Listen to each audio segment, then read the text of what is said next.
Yo, what's poppin' YouTube? Mini here, and I'm gonna take you guys down a trip down memory lane. And you remember that game that came out in 2016, that one game of the year called Overwatch, and then later down the line they went ahead and released a sequel?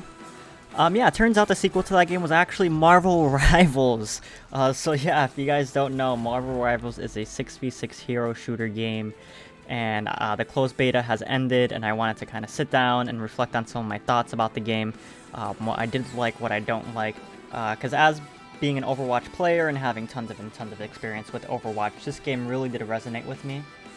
There was a lot of fun things to say about this game. There are some negatives, not everything is perfect, but man, does this game have so much of the potential that Overwatch showed in its early life before they went ahead and took it down the 5v5 route of Overwatch 2, and this game just, it's really fun. So, and let's get right into Marvel Rivals here today. So, a couple things. One, if you guys do enjoy today's video, please hit that like button, subscribe for more content. I definitely plan to cover more Marvel Rivals as we get closer to maybe like an open beta or the full release of the game. And another, if you guys did get access to the Marvel Rivals beta, let me know if you guys enjoyed it or not. Everyone's entitled to their own opinion. My opinion is not fact, and it's just my experience that I've had with the game here. So let's get right into it. First things first, I want to talk about the gameplay, because the gameplay is something that I think it's kind of what hooked me to this game originally, because I played a lot of Overwatch before coming to Marvel Rivals here. I have over like 1,000 hours into Overwatch. So when I saw that this game was coming out, it had the same format, gameplay style of Overwatch, but with Marvel Heroes, I was like, oh, I need to get into that. There are some quite small differences between the gameplay.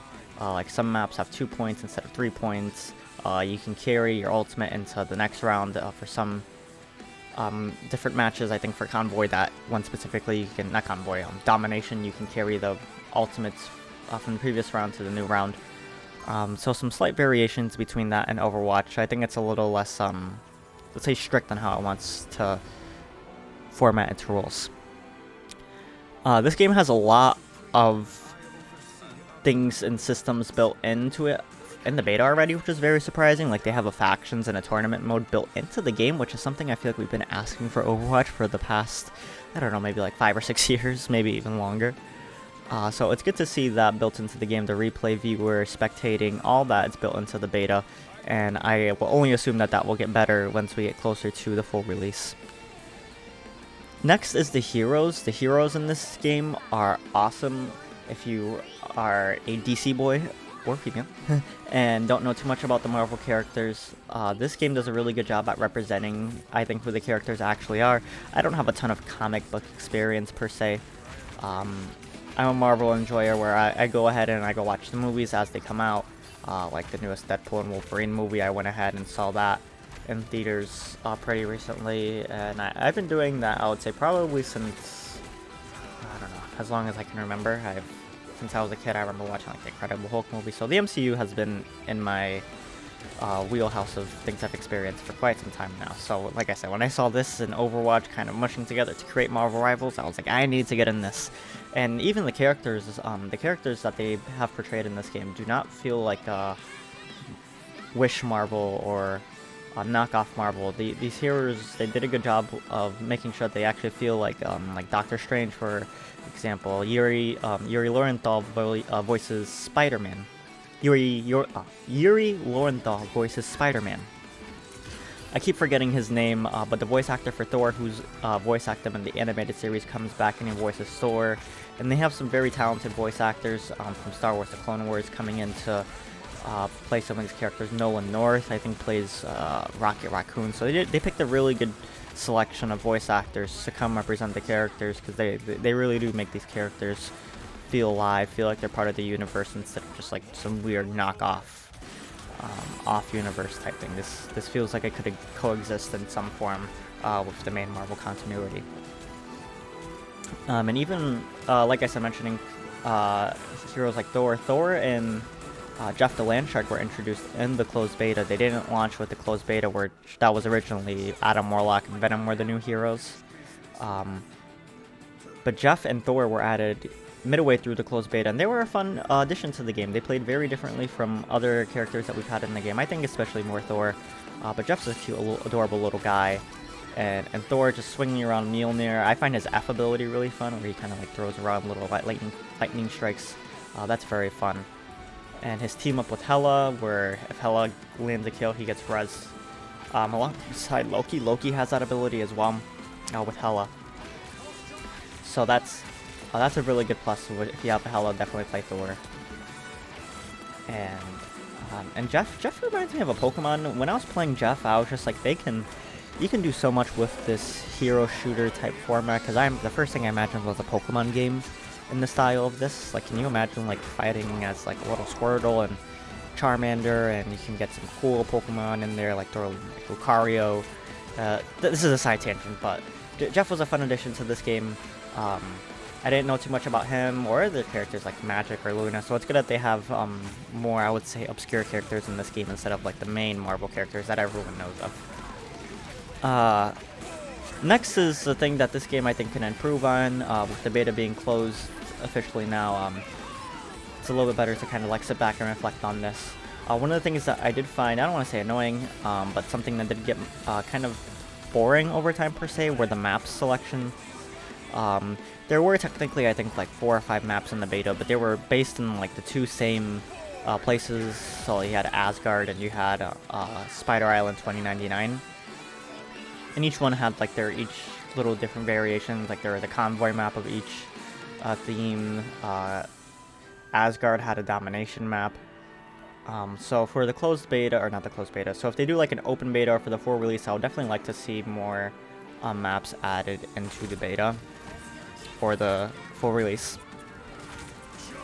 And another thing, kind of looking back, that was really a pain was the friend codes. Granted, this isn't really applicable too much now because the beta is over, but trying to get my friends into this beta was definitely a pain. I had a couple friend codes that I can give away when I reach level 6, but the Twitch drops were broken. Once all of my friends reached level 6, the codes were gone so fast that they couldn't even like spread them to the other friends, and like I said, the Twitch drops just broke the website. So hopefully next time they do the beta, or if it's the full release next, you don't have to worry about it. Or if they do, like I said, another beta, it's an open beta instead of another closed beta, so that way everyone can get the opportunity to play this game day one, instead of only having access to it for a couple days. I was fortunate enough to have full access to the beta during the duration, but like I said, some of my friends only had it for like a day or two, so that just kind of stinks. I wish that there was more opportunity for that to happen for my friends. Another thing I did like about this game were the skins. I think they did a really good job with the skins in this game, especially with the higher level skins, such as like the God of Magic Doctor Strange skin and the Herald of Thunder skin for Thor. That Herald of Thunder skin is so good for Thor. It's easily my favorite skin in the game, where it has the inscription of Mjolnir on it. There's some sort of like galaxy thing on the cloak that you can see, and it just looks super awesome. And I hope if they want to choose to monetize the game this way, with skins instead of having to pay for heroes. Please don't make us pay for heroes. I would happily pay for skins instead of heroes. That would be awesome, because more skins like that Thor skin, and they all have the money coming in. So yeah, that's been kind of my experience with the Marvel Rivals beta. It has kind of like, if everything's overpowered, then nothing's overpowered. So all the heroes are pretty much fun. There are some heroes that need a little bit of learning to really enjoy, like Penny Parker. I had to play her for a little bit to finally get her down, and I was like, oh, okay, this is how Penny Parker works, and she's pretty cool. Black Panther, I kind of was able to understand a little bit. Spider-Man, I got a lot more comfortable with as the beta went on.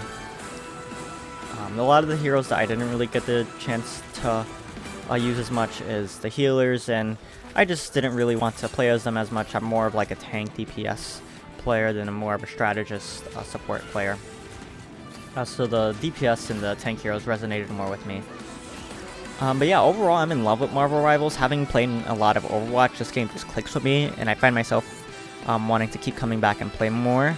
It's sad that the beta is now ended and there's no release date in sight for the full release or a closed beta, so I guess we're just gonna have to sit back and wait till we hear back from NetEase to see if they have any more information on when could we expect maybe like a closed beta or the full release even, because either one of those would be greatly appreciated, because I'm already missing this game and I can't wait for it to come back.